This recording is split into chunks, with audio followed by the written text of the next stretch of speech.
Okay, this is just the upload of Monday night's investor meeting in Lincoln. Please be sure to like and subscribe. We're getting really close to that 1,000 mark. Anyhow, without further ado, here you go. Hopefully it works this time.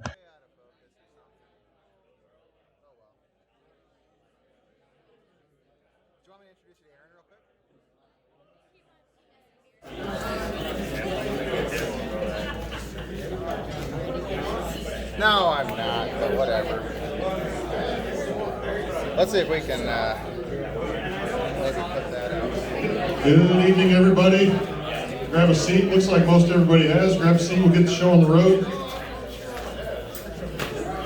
Appreciate everybody coming out. It's a much better place for that, Paul. I just realized it's not, so, I mean, Yeah. How's everyone doing tonight? All right. doing good. You know what? I'm not even going to ask for it. I have to ask again. How's everyone doing tonight? All right. It's good stuff. Good stuff. For those of you that don't know me, my name is Aaron Imbens. Put on this meeting once a month, every month. Second Monday of every month, 7 o'clock, same time, same place. See some new faces. Appreciate you guys coming out. And obviously, the people that have been before, appreciate you coming back. One thing I'd like to start the meeting out is I'd like to ask the group for some success stories they've had over the last month. Now, these success stories don't have to be big. They don't have to be real estate related. Nothing. They can be big, little, doesn't matter. But what always happens is say, who has something to share? Look out over the group. No one raises their hand. So you should raise your hand, because otherwise we'll just call them. What do you got, Andrew? Hey, we just had a fix and flip that we were working on, 3200 North 44th. It was a pretty decent spread property, about 50,000 on the spread. Did the whole renovation. We were really nervous about it appraising, but we got it sold at 170. It appraised at 170, so it's all been a success. And you made some money. Yes, yes, sir. That's what counts. Hey, nice job. Round of applause for Andrew and his team. Good stuff. What do you got? Sure, I'll share a story. This is an unsuccess story. Oh, come on. We're sharing success stories. I'm leasing to the government, and their lease was up for renewal.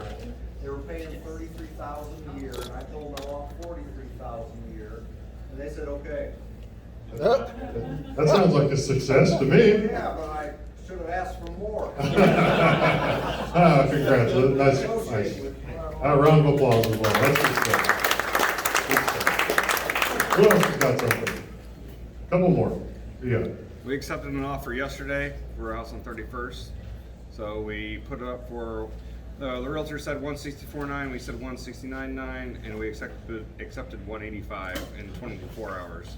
In 4 hours? 24 hours. 24 hours. Nice. 3 showings, 3 offers. Nice. And you're obviously making money as well. Yeah. That's great. Yeah. Round of applause. Bill and Sam. It took a lot longer than we planned, but Yeah, they do sometimes. Paul will tell you about stuff taking a little longer than he probably wants it to away. but maybe the time made up with the economy and the housing market. Yeah, maybe so. Maybe so. Who knows? Good deal. Jim, what do you got? Someone right for Robert over here and his wife, they wrote their first offer tonight. Yes. And I think it's gonna be accepted.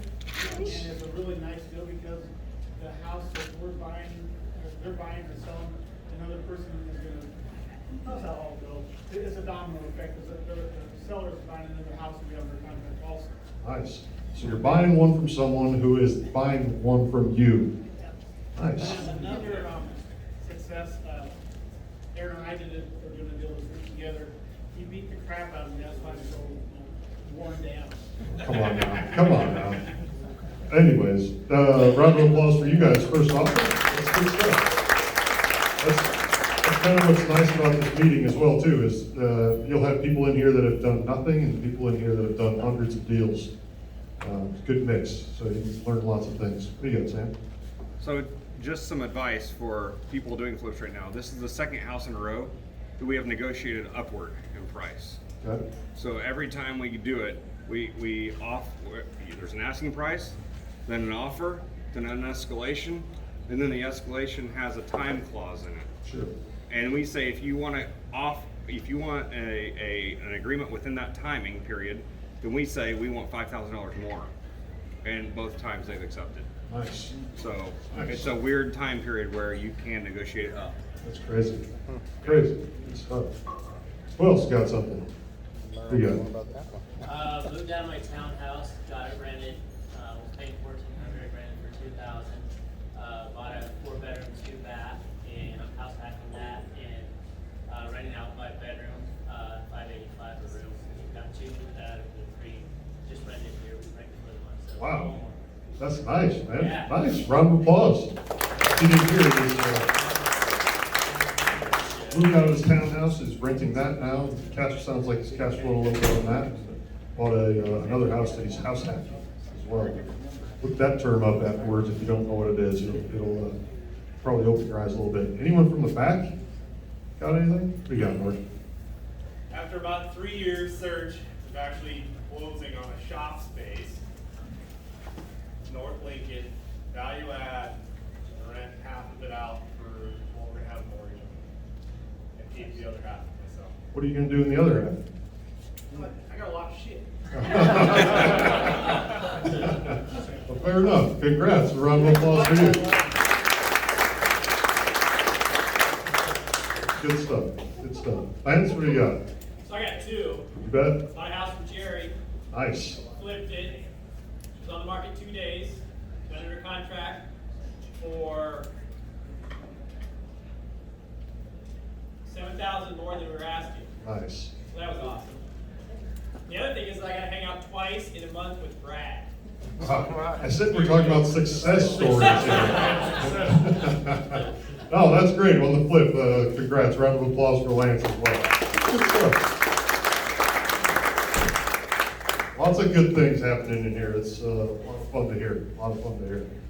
So obviously, if you guys don't know, we got a special guest tonight. His name's Paul Holt. Met him not too long ago, but he's got quite the interesting story that I've heard bits and pieces of and watched on YouTube bits and pieces of. And I think if you don't get any value out of it, you definitely get some entertainment, I think. But he owns a hotel. Anybody else in the room own a hotel?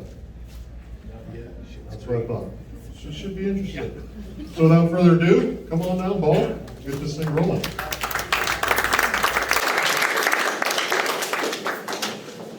How's it going, guys?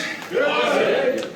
So I'm not normally a speaker. I'm not normally the type of person to really talk too much. So I try to stay out of the limelight. But a little bit about me. This morning I got up at 4:30 a.m., drove from Iowa, drove all the way over here to unload my dump trailer to get started on the rest of the day. And here now, what, 7:40 or so, I'm talking to you guys. So if I look a little tired, if I look a little bit just kind of not energetic, I apologize. It has been a long day. And that's pretty much how all my days go. If you don't know, I have a YouTube channel. Again, The Ugly Motel. You're welcome to subscribe by just pointing your camera phone at the little Scantron, and it'll give you a notification to subscribe.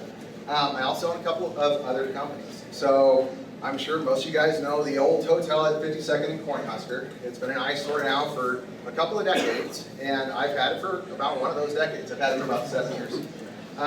This presentation is going to be basically the lessons that I've learned buying a commercial property. A lot of it is stuff you wouldn't think about. It has a very steep learning curve. So for those of you that do intend to buy a hotel at some point, for those of you that do intend to deal with the city on a very intimate level at some point, I hope you can get some value from this presentation. A good portion of it is actually a presentation I gave to the private meeting with the city. My wife suggested that I throw it in there so that way you guys can get an appreciation for the amount of money it was making when I bought it and the amount of money it was making when we shut down. It was finally making a profit and finally able to start producing for itself after 7 years.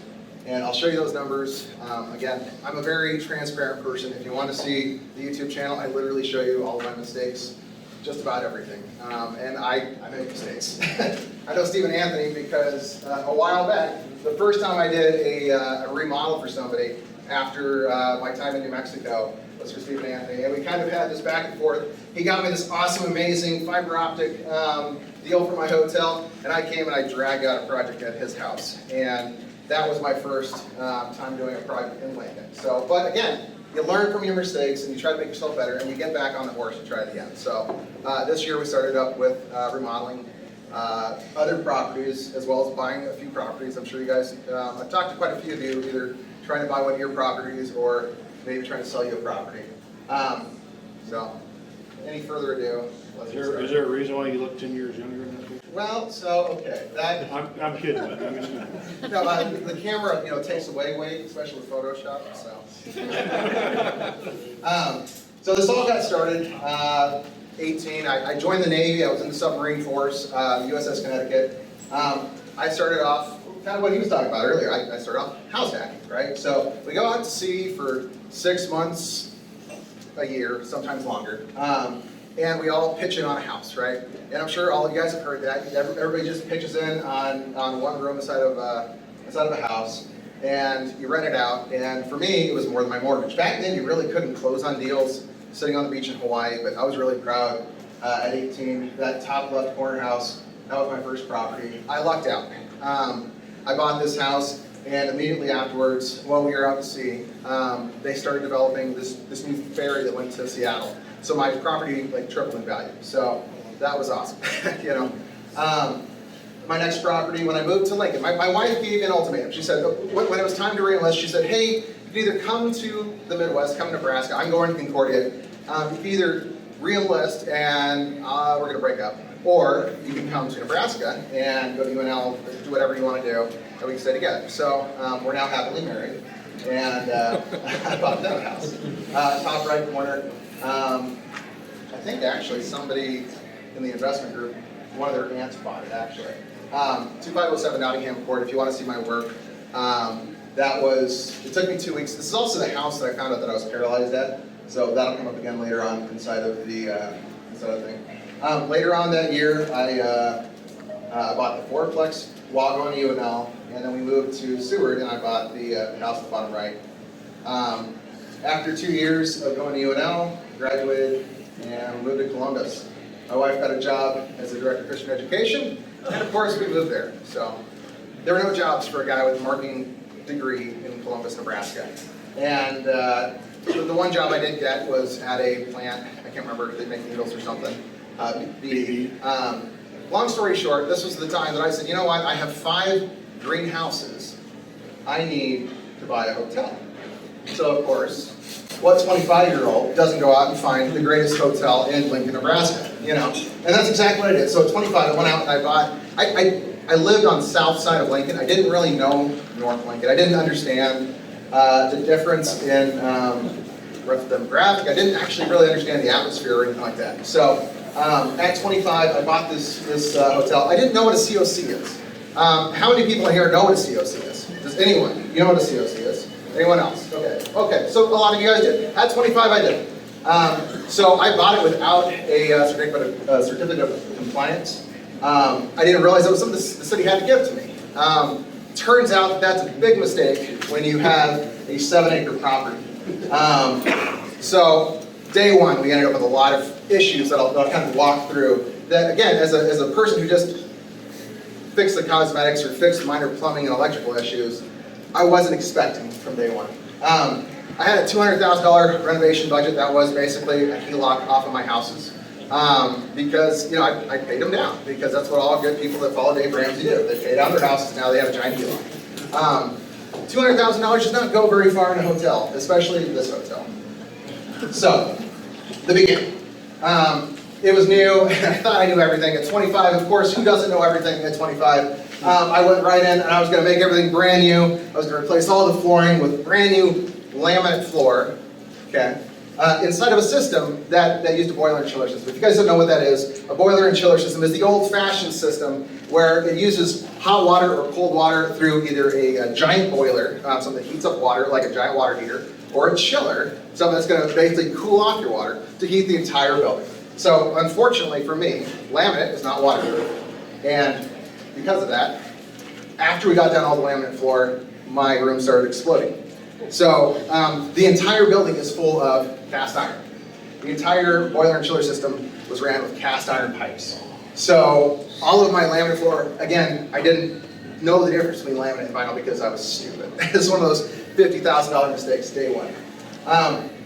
Another thing that I did from day one that I didn't really think about, I didn't know that there were different types of taxes, okay? So I knew that there was my income tax, and I heard something about a hotel tax, and he wasn't a CPA, this was my accountant had me paying my sales tax.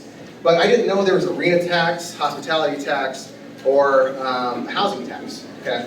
So after about 6 months, I got this giant notice that I had to now pay all these taxes that they had estimated for me because, the city is so kind, and they estimated that we were making somewhere in the tune of $70,000 a month, which of course was not the case. So right off the bat, I had a tax debt, which is fun. Another thing, if you guys buy commercial properties, it's not your regular door lock system. It's a key card system, which 9 times out of 10 is outdated, and you have to know how to rebuild it yourself from scratch. So unfortunately for me at the time, Kava was out of Canada, and it was being outsourced from a company inside of India. Lots of problems. Here is my exact numbers from 2014. Here's my exact income, expenses, and how much I made or lost every month. So as you can see, I spent about $42,000 a month. I don't know if you can see, it's not in the way or not, but I spent $42,000 a month.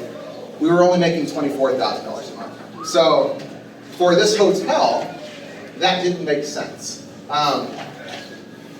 Another issue I had with this hotel was I had these plumbing issues, these electrical issues that just seemed to keep coming. I'd hire out a maintenance guy. The maintenance guy was great for a little bit, and then he'd end up with issues. I'd end up with rooms that, so we had this catch-22 where I needed to pay my bills because they were $42,000 a month. But my room started looking like this because I had to lower my rates. So it was this catch-22 where I was stuck in this loop. And then my favorite, trailer park revenge. And again, I don't know which of you guys actually have to deal, or not have to deal, but have dealt with guests that have tried to take revenge on you either kicking them out because they're not paying the rent, or a guest that decides that they're going to make sure that you're in trouble for something. Long story short, as you're kicking them out, it's kind of funny. So about this time, about 2017, I had kind of epiphany thanks to Ray Clough, a representative from Wyndham. He approached me, he said, hey, we see what you're doing. We'd like to invite you into the Wyndham franchise, into the Wyndham family, but you have to do X, Y, and Z. He said, you already own the demographic of long-terms in Lincoln. What you need to do now is slowly upgrade from the clientele you have. Try to keep maintaining that 70 rented rooms a night, that 50 rented rooms a night, but slowly try to get more contractors and less of the nightly guests that are going to destroy your rooms. So that was our goal. And it was working. So in 2019, yes sir. So when you're talking about taxes, right? Yeah. So when you get a long-term guest, does that change your tax structure? So yeah, exactly. So that was the reason I started going with long-term guests, because on a guest that stayed longer than 30 days, you no longer had to pay any of the arena tax, you no longer had to pay the housing tax, you didn't have to pay the hospitality tax, you didn't have to pay any of those taxes. So it's really appealing to make sure that you just have steady income. Again, you have to try to make sure that the guests you have are basically vetted. And it worked. In 2019, quarter 3, we were finally making a profit. We reached our goals for the franchise. We were upgrading things like fire control systems. We were upgrading our sprinkler systems. We were upgrading our water heaters. We were upgrading all those systems that Wyndham wanted to see. And they accepted us into their family, which was great. In fact, you can see our income go up each month over month. And our projected 2020 income was supposed to be a lot higher than what it actually turned out to be.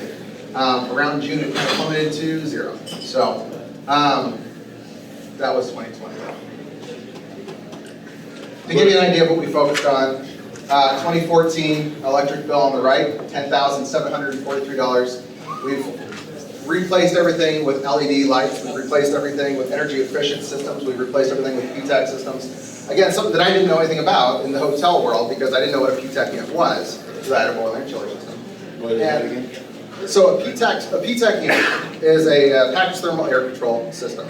The nice thing about it is if one unit goes down, every single room does not go down. So when one room goes down, you can just change it out or move the guest to another room. So the problem with those units, they cost $1,500 a piece. So when you have 153 rooms, it takes a little bit of time to be able to put them all in there. And you have to hire the electrician to reroute 220 to the room. There's a bunch of chaos that goes along with it. So, but the nice thing is it does lower the electric bill. We were changing things out to energy efficient things, so that way the holding cost of the property was not as high. So 2020 was an interesting year for me. 2020 started off really interesting. So I started remodeling a townhouse. I had a $100,000 profit on it. That was great. I had sold it above asking price, which was great. So we sold our townhouse. The next day, Wyndham called and said that they had accepted our application into Travelodge, which is basically the bottom tier of hotel world for Wyndham. Everybody has a starting place, right? And to get into a franchise, to get on their system, Travelodge is where we had to start, and that's what we were trying to go for. So we had those two things happen for us. The next day, while I was remodeling this townhouse, I started dropping things. I started finding out that my hands were not working the way they should be. And for me, my hands were everything. So when I got to the point where I couldn't pick up my drill anymore, I decided to go see a doctor. And my doctor said that I had 30 days to live. So that was fun. I had to either choose to do this surgery and stop everything that I'm doing, or I had to die, basically. So I did spinal surgery, of course. The next day after the doctor gave me this news, I had the news from Sean Stewart call me. He said, hey, the city has decided that you've taken too long to remodel the hotel. It's not going where we'd like it to go. And we decided to not renew your certificate of occupancy. We decided not to allow you to rent. They didn't condemn anything, and they didn't necessarily say anything is bad, but they have the option to not renew a commercial license, and that's what they did. So of course I appealed that, and it took a few months before they decided to uphold the revocation, and that's where my YouTube channel was born. I wanted to make sure that everybody knew where I spent the last $750,000 over the last 9 months. So during the 60 days, if you guys have watched our YouTube channel, we had a 60-day challenge where we said, okay, we're going to renovate a 28-plex in 60 days. The city told us that they would let us open up that portion of the building, that portion of the property, if we got it renovated. So we spent extra money getting all new plumbing. We spent extra money getting all new roofing, all new railing, all new siding, all new carpet. The entire building is brand new at this point. Now, is that the annex? That's the annex building, yep. They changed their mind. So I wasn't sure if I was going to include this or not, but this is their response to us. Word for word, this is literally just the email from him. The city, they're encouraged that we did all this work, but they've chosen, because of the history of the building, to not allow us to open, which is really frustrating when you just spend a bunch of money. When you spend over $500,000 trying to get something done during Rona while you recover from spinal surgery. But it does pose a really interesting question, right? So the city has a really good goal. The city wants us to look nice, they want us to operate, and they have really good intentions. So we had a couple of options. We could either appeal this decision, which again, we didn't get anywhere with the last appeal, so why deal with that? We could sue, which again, a lot of my followers from different states, that's their first thing they jump to. I have a guy that wants me to be on his YouTube channel from Florida and a guy from California. And their first argument is, well, we've had the same issue, let's sue, and here's what you can do. But I explained we're in Lincoln, Nebraska, and it's not about lawsuits here. It really should be, hey, this is what we want to see get done, and this is why we want to see it get done. And then we get it done, and then we open up. And so that's what we're still trying to do. So at this point, I don't have any actual grand announcement or anything that we're being able to open. They are considering for the second time whether to allow us to open the annex, which would be great. It's been sitting there for 6 months, 28-plex. I have to pay for my Spectrum deal. I mean, I could do, one of the outs or whatever, but we've been paying for high-speed internet, we've been paying for electric, we've been paying for gas, we've been paying for everything to keep it running for the last 9 months to sit there. So I would love if we were able to open it up. And if not, I guess we have to look at our other options, which I'm sure most of you saw on Facebook that I'm considering the idea of possibly selling the hotel, which would be great. If I sold the hotel, you're welcome to buy it, by all means. It comes with a lot of blessings. I gave all my cash to my niece this afternoon. the city has some things that they want to be guaranteed. They want to be guaranteed that the property is going to be open. They want to understand that it's not going to continue down the same path it was before. So if you buy the property, or if I am able to open the property, they want to be assured that that's going to be the case. And I think that's the reason why, you know, they were able to push through a 25-year-old buying the hotel in the first place. I just wish I would have documented the process the whole time. If you guys haven't seen our property yet, this is that annex building. This is that 28-plex in the back. It's not high-end by any means. It is bare bones Menards carpet. It is vinyl in the back. It has the basic functions to be able to operate. It includes all of our utilities, it includes high-speed internet, it includes cable.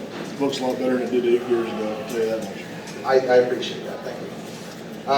And again, this is what we're trying to get open, because we have a property management team that's going to be managing this for us. We will not be dealing with this anymore. We'll be playing with the hotel side, and then we will continue the Ugly Motel YouTube channel and everything. We're just trying to get this portion opened up.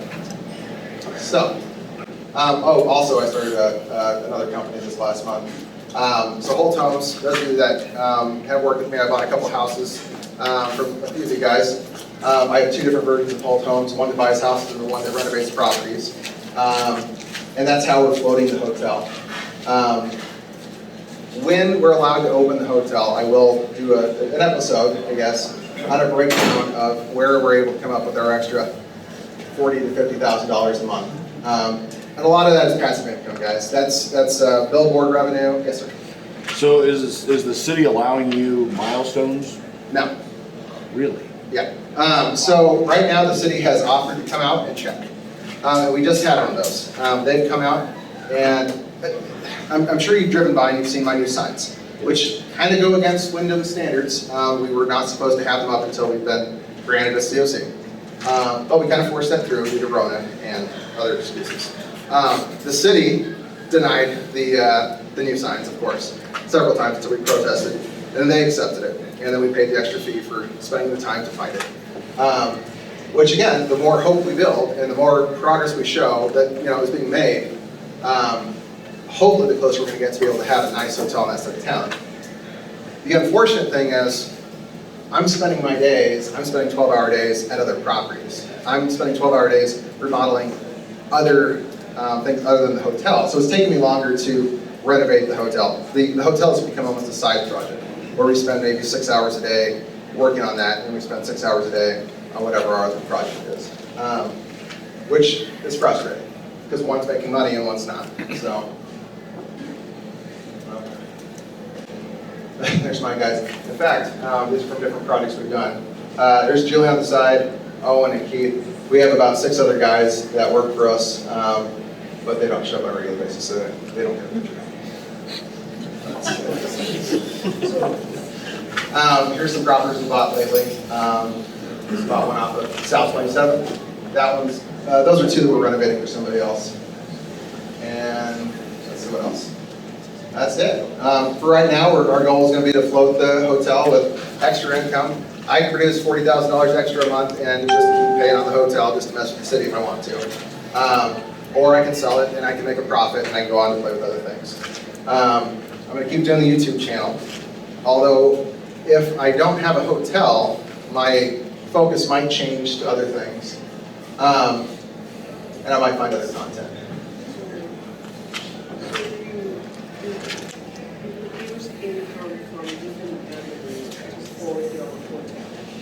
So right now the hotel is floating on several different forms of passive income. Why do you hang on to it? Why Let's see. I think you're right. A very stubborn I think person. that was Ricky. I don't like the idea of losing, and I get that I would make probably a few grand this year selling it. The property is gone. I bought it for $1.5 million. I put in, I think, about $700,000 plus the last year or so. I put another $750,000 into it.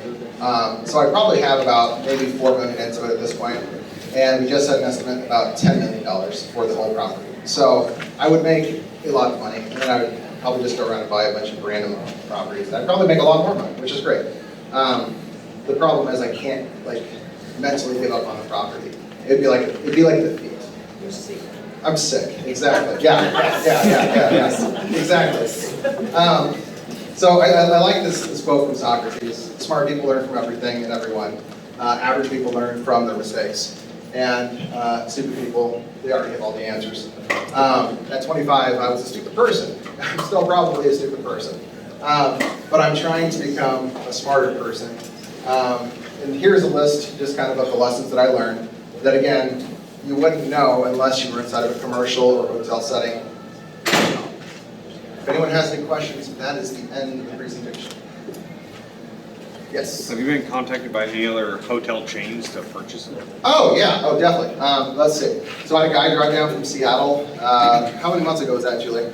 6. Oh, we get offers all the time. Yeah, people come down, they want to buy it.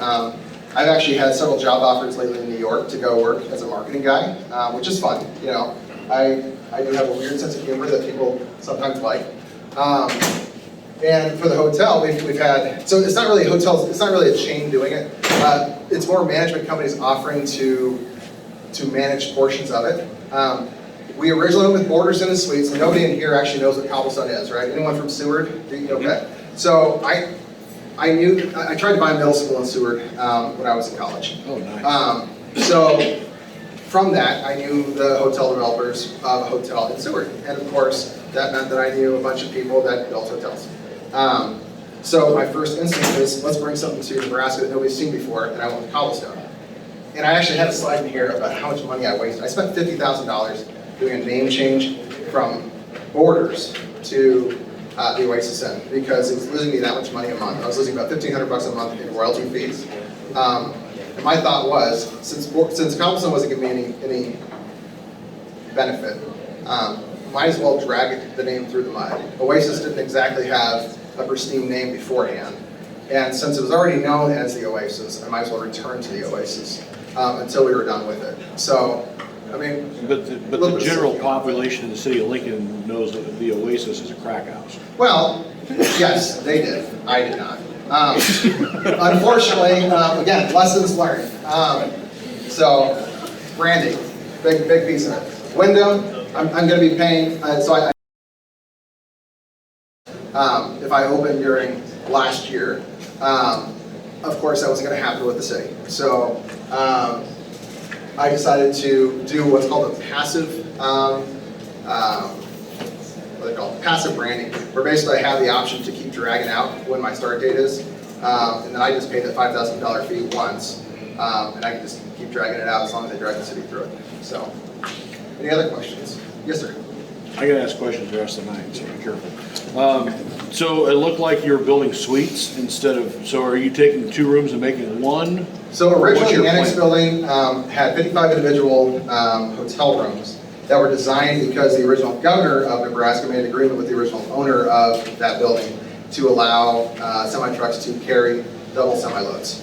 And the station for them to stop was supposed to be that station, the bus station right behind it. The ABF. Yeah. Yep. And when that didn't happen, those 55 units didn't actually have a reason to exist. And for me, I've never had the point where the hotel's been full at 110. I never actually had 110 operating rooms at one time. I think the most we had was 80. So my thought was, take them from 55 individual rooms, turn them into 28 individual suites. That's what we did. And we have a walkthrough on YouTube where we walk through every room and show what we did in each room. Julie hand-painted each of the cabinets. Everything's got new carpet. Everything per city had to have new plumbing, new electrical, new roof. Everything was new. So that building is new at this point. And it's ready for KW Elite to take over. We have Renee Mueller, who's a lady out of Columbus, who's going to be coming in and managing the property. Well, one of her people are going to be managing the property. And we're going to be subdividing it, and it will be a separate chunk of Holt homes instead of Holt Enterprises. So when you say KW Elite, you're talking Tamara and her crew? No, so KW Elite with, so Renee Mueller out of Columbus. Again, I spent 10 years in Columbus. Okay. I'm not 100% in the real estate world, I just buy things. So, sorry. There's a hand up back there. Did you still have a question or? No? Oh, I did, yeah. Oh, yeah, sorry. So for the window management, are Sure. you hiring like a general manager to run that, or is that part of your agreement with them that they hire everyone and you're just an offhand owner? So the flag, the reason we call it a flag, you know, again, the pole looks like a flag. The flag is really useful for 2 reasons. One, it requires all of your new staff to be trained up to a certain standard, which again, as a 25-year-old with a new hotel, I didn't have those standards to go off of. So I really appreciate that from Borders, or not from Borders, from Wyndham, from Travelodge. They will recommend who we hire, and we will be trying to find somebody. They're going to say, you should hire somebody for this price. They need to have these qualifications, and then you send them through this school, or they already have these qualifications, and then you hire them. So hopefully with a intact manager, that'll report to Travelodge, with the understanding that our goal is to be at Days Inn next, and then at some point, hopefully into a Ramada, and then hopefully into a Wyndham Gardens, if we ever at the point where we're competing with Cornhusker. So we're hoping to climb the ladder, and so in order to do that, we have to go along what's called their path. I can't remember what it's called, but. Is it common for hotels to take that path, or don't they? No. They buy other. So usually what happens with the hotel, the normal lifespan of a hotel is a new build. Everybody, and again, this is something that if you grew up in a family that bought hotels, you would have known this. The Patels know this really well. A new build will do you great. It's always going to sell. There's no issues. You're not running around like a crazy person trying to fix the toilets, right? So a new hotel will start off as a Holiday Inn or one of those other high tiers, okay? And then if they do not pass all the inspections, then a hotel goes down to where they have the option to either fix everything, which is usually considered a blue PIP. PIP is a property improvement plan. Somebody comes through and says you need to change up everything, or they lose that flag. And again, the flag costs you big bucks. So if I want to become a Ramada, I think it's like a $35,000, $50,000 sign-on fee that I have to do, and then a 7-year contract. There's a bunch of stuff you have to do to be able to meet their standards. Everything has to be natural stone. Everything has to be 3-year-old carpet. Everything has to be, there's a lot of things you have to do to be able to become the next tier up. So what usually happens is hotels start up high and they slowly fall apart. And the same story with this hotel. It started off as a Holiday Inn. It had it for a lot longer than most Holiday Inns. It went from the 1960s to the 1990s as a Holiday Inn. And then it lost its flag. And then it became, I think, a Howard Johnson, and then kind of just tumbled through names after that. So Howard Johnson was kind of the peak of what they could have done as far as a older hotel. So, yes, sir. How did the city allow that to go without getting a COC? That's what my wife actually asks quite a bit. So her frustration is, one, when I bought the hotel, the back building was condemned, literally condemned because it was inhabitable, right? And I fixed it up, and I made it run. So my wife's question is always, why does the city allow the last owner to run one building but not two? And why does the city allow the last owner to get to this point? And why do they let you buy the hotel without a COC? All those things should be, well, they can't happen. All those things should be a lawsuit or whatever. Well, if you bought it, they should have, you buy condemned buildings, but right. It's got to have a COC inspection in order to close. Yeah, and we did do that. Again, the guy I bought it from, I don't want to mention his name, he used to be a big guy in Lincoln. I respect the guy. He used to own a lot of hotels in Lincoln. Unfortunately, 2008 hit him a lot harder than most people, and he had to sell, I think almost all of his hotels and his stake in the mall. So, if you know what I'm talking about, he knew everybody. So, yeah. Any other questions? Who pays for all that training? Is it Wyndham? No, we pay for the employees, or training. you have? So it's kind of a 50-50, right? So you get to opt in to certain tiers. So I'm going to be opting into the virtual assistant tier just because I think it makes sense to be able to press 1 and then have it transferred to somebody to take a reservation, right? I have to pay 1% of the sale to that. I can pay a percentage of my sales to just make sure I can send anybody and everybody off to the training. Otherwise, I have to pay per individual. It's going to depend on how much hotel business actually happens during 2021. Again, not a lot of people are traveling through Lincoln, Nebraska. Everybody's hoping that everything's going to be paid for by by football season. I'm sure you guys all know what happened recently with Airbnb. Well, obviously the big issue is nobody's traveling through Lincoln, Nebraska to pay the arena tax.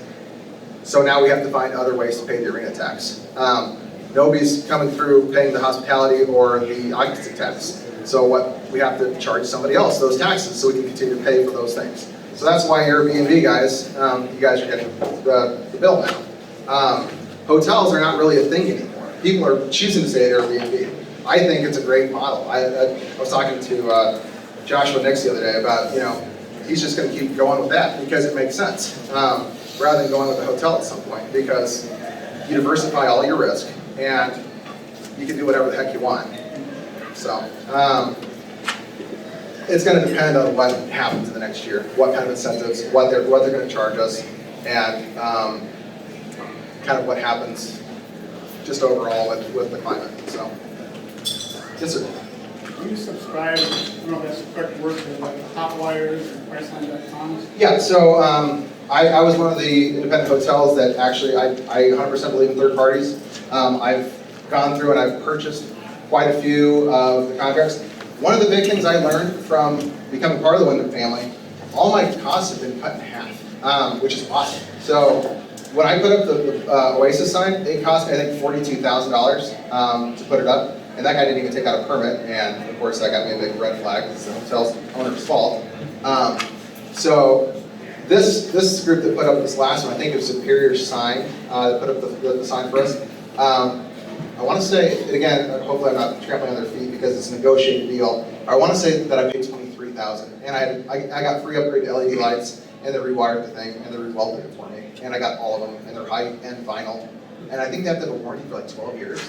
So, long story short, when you join a group that has negotiated deals, you find that everything's a lot cheaper.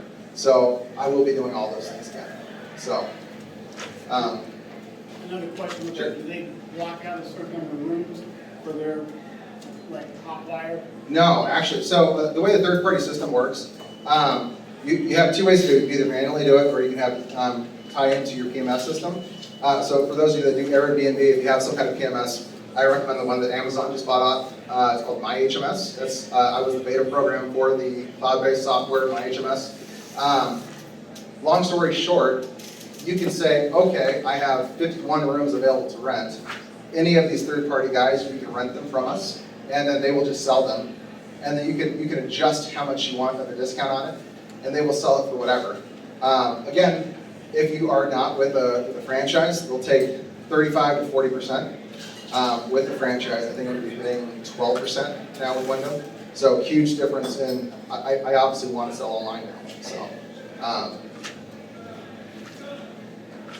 yes, sir. I'm sure you've been down this path, so what does not work about potentially subdividing the property to split off the annex so that it's technically two different properties? So we've been actually playing with this one a lot. Over the last 2 years, so I had a huge nest egg that I was intending to use on this project anyway. We had a little bit over $250,000 that we had just setting aside, and then we also had another $100,000 from this property we're selling, right? So our intention was to subdivide this property, which should cost, in Lincoln, Nebraska, I think it cost maybe $5,000, right? It's not very expensive. But you also have to have your electricity separate, and you have to have your water separate. And unfortunately for my hotel, the way they routed everything was it went through the water main of the main hotel, and it went through the electrical of the main hotel. So I'll have to go through and redo all that. So, end of the day, it's going to cost about $50,000 or so, was the estimate from KWLE to do it, which is totally worth it because it'll be done, And as long as the city doesn't say, well, we don't like that one or that one, then we'll be fine. Again, my goal, the thing I requested from the city this last week was, let us open the annex, let it cash flow so I can borrow it as the cash flow. And they're like, well, if it's only making $40,000 a month, you can't afford to renovate. I'm like, yeah, but I could borrow like $2 million off of that $40,000 if it's cash flowing that with those contracts in place, So we have kind of this back and forth going with the head departments of the city, trying to let us do that. And then we said after that, we will continue on with the subdivision plan. Again, it's one of those questions of should we do it first, or should we trust the city that they're going to let us open it and then do it after it's cash flowing. So that's kind of been back and forth for us. So. Huh? I got a couple questions. Okay, what are the questions? 25 years old. Yep. Don't know anything about a hotel. Yep. Bank in your right mind would give you a $1.5 million loan. So I don't know if I should reveal that. So the same way you guys get distressed properties is how I bought my first hotel. I found somebody that wanted to sell, that needed to sell. They were asking $2.5 million for it. I knew for a fact that the person that had that hotel was working with several other hotels. I also knew that he had other debts to pay. I also knew that the city intended to develop the fairgrounds. So I knew that that area was going to be worth more money in the future. I was inside of a 300 level class at UNL that they disclosed their information, thinking that nobody in the room would be able to use this information, and I went and bought a hotel. So I had a bank that said, okay, if you can show us that you can pay the note without having to rely on the hotel income, they will allow you to do that. And so I showed them that. I showed them my passive income. And obviously I've been able to do it for 7 years. I've been the only one that's actually held on to it more than a year. Because I'm kind of that weird between the Dave Ramsey and the Robert Kiyosaki mindset, right? I believe you should save a big chunk of money on the side for when shit hits the fan and the world shuts down for a year and you have zero income and everything else is just going to be horrible. But then also I believe you should take on debt like crazy, but then you should pay it off. So it's this kind of like balancing act that I go back and forth with.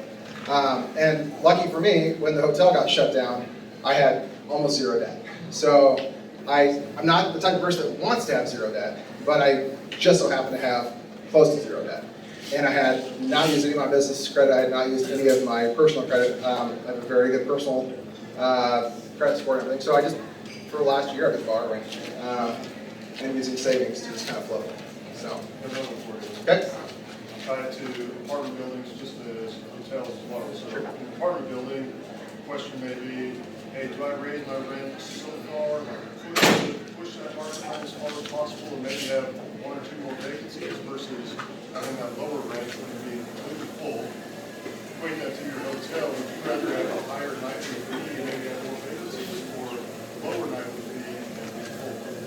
It's really funny you asked that, because the other day when Joshua Nix again came out to come visit me because he wanted to figure out who's the crazy guy with the clown inside this window, he asked that exact same question. He goes, what do you do? Why would you want to have $30 rates? And at one point I did, because again, I'm kind of the person where if I'm going to have a market segment, I'm going to own that market segment. So if I have 70 rentable rooms, I'm going to have 70 rentable rooms. Again, it's a landlord mindset, right?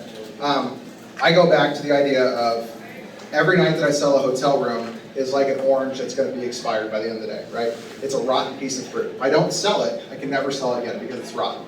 And that was kind of the way I was operating while I was trying to keep my head above water for like year 2 and 3. And then I started deciding, okay, I can pay the bills. I need to start getting contracts. So year 4 and 5, I started getting contracts with Spectrum. The guys that actually did the fiber optics work for them, Buddy, Nate, those guys, I started getting contracts with just different groups throughout town, the Costello Boys. There's different groups that come through town on a seasonal basis and they rotate through. And my goal was to get all those contracts. And sometimes I had to go down to the $40 or $50 range, but then that meant that I could have my other rates at $55, which was my goal. For a hotel, I really don't want guests that are checking in at 11 o'clock at night asking for a cheap rate, because usually they're drunk, they're high, or there's another issue. Swing by the hotel at some point if you want to, and I'll show you rooms that, well, we don't really have any rooms. We have pictures of rooms that I can show you. We framed some things that are interesting for keepsakes. I'll show you those later. We found some interesting things in rooms from guests that check in at midnight or 1 o'clock in the morning. So I would go for the higher rate if you can afford it. So you want to make sure you can afford it. So. Yes, sir. Does the motel have any sort of kitchenette in it, or what's it? So the annex, every single room has a kitchenette now. What about the motel? The motel does not. Doesn't have a kitchen sink, no nothing? No, nothing. No, they're all, so previously they did. So some of them did. Oh, they did? So what I did is I went through and I remodeled over the last 9 months the 51 outside rooms into 51. I turned them all into single queen beds with 1 vanity and 1 toilet and 1 shower. Well, bathtub shower combination. I turned it back to what they originally were built as. Because the problem I kept having over and over was people were using that side of the building with the really old plumbing for their grease traps and pouring it all down the toilet or pouring everything. So I would constantly have to call Roto-Rooter and spending, $5,000 to try to bring out the super jet thing, which became a thing that the city became upset about because they're like, "Well, your plumbing's messed up." I'm like, "Well, I don't want messed up plumbing. It's not my intention, But we were trying to fix it, and at the end of the day, it turned out that nobody knew there was a buried manhole cover hidden underneath the flower pot that we found. We crawled down and we found a little strain basket that was clogged 100% with just fat. And we dumped that out and we had no more problems. So we also found some other interesting things in that drain. So, any other questions? I have hundreds of horror stories if anyone wants to hear horror stories about this stuff. Yeah. We got one more question. Okay. When is your wife going to make you sell the damn thing? And would you do it again? Would I do it again? Yes, I would do it again. I think the last year has been, I have learned so much.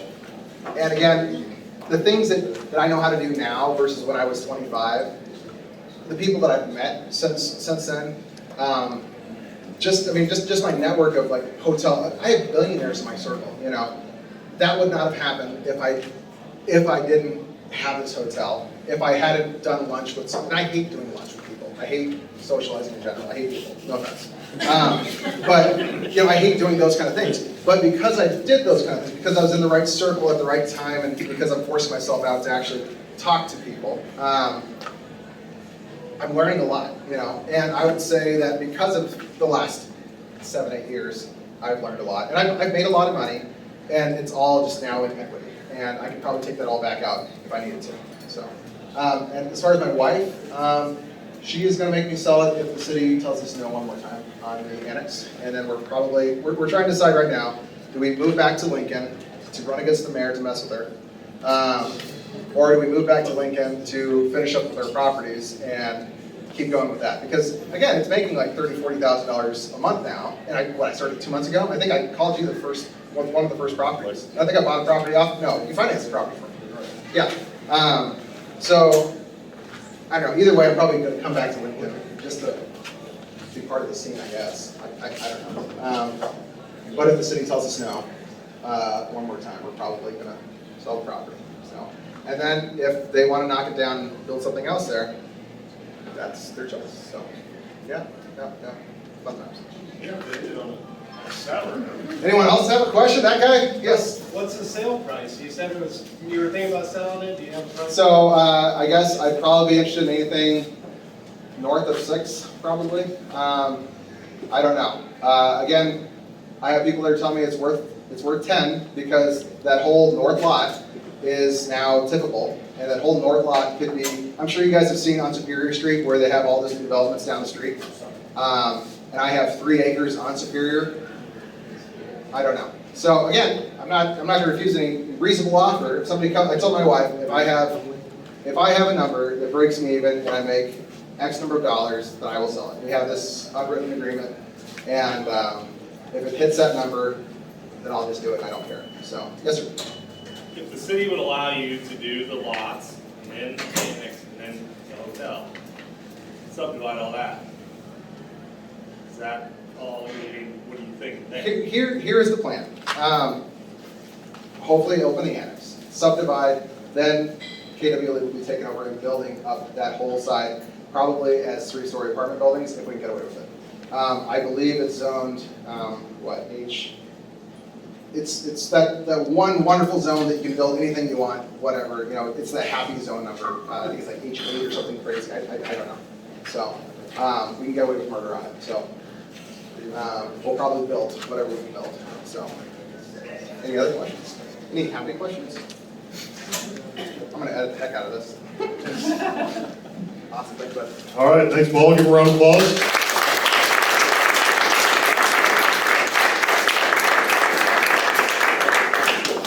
So who's going out to buy a hotel tomorrow? Tucker in the back didn't share his success story when I asked, but he's been out doing something, and he's flipping a house right now that's almost listed. He just bought another one, and it's purely because he's taking action and not sitting on the side and learning things from people that are smarter than him. It sounds like Paul has done those things along the way as well. And hopefully it comes out on the right side of things with the hotel. So again, appreciate you coming out, sharing the stories.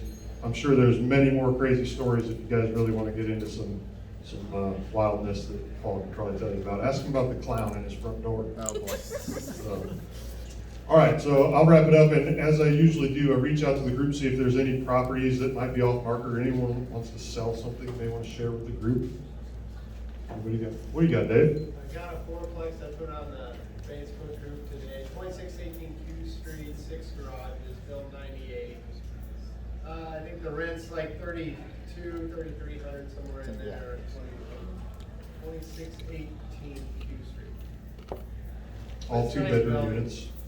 You should be able to push rents around 1,000 if your college kids in there, get it more 1,000. I'm asking 380. All right. Fourplex on Q Street, if that's of interest, reach out to Dave. Dave's probably got other things too, just hold out on us. Anybody else got anything? 3,800. No? I think we got a couple things floating around, so you can talk to me or Chase afterwards. One in Omaha, 1 or 2 here in Lincoln as well, so. Jim, what do you got? Okay, I just put one under contract tonight. We have the 4118 Madison. Okay? It's a 2-1. The bonus though, it has a buildable lot right next to it. It's already zoned separately. It's been subdivided, and all it needs to be do is just separate on the tax deed. Nice. Nice. And it's a R2 zoning. Okay, 4118 Madison. Yeah.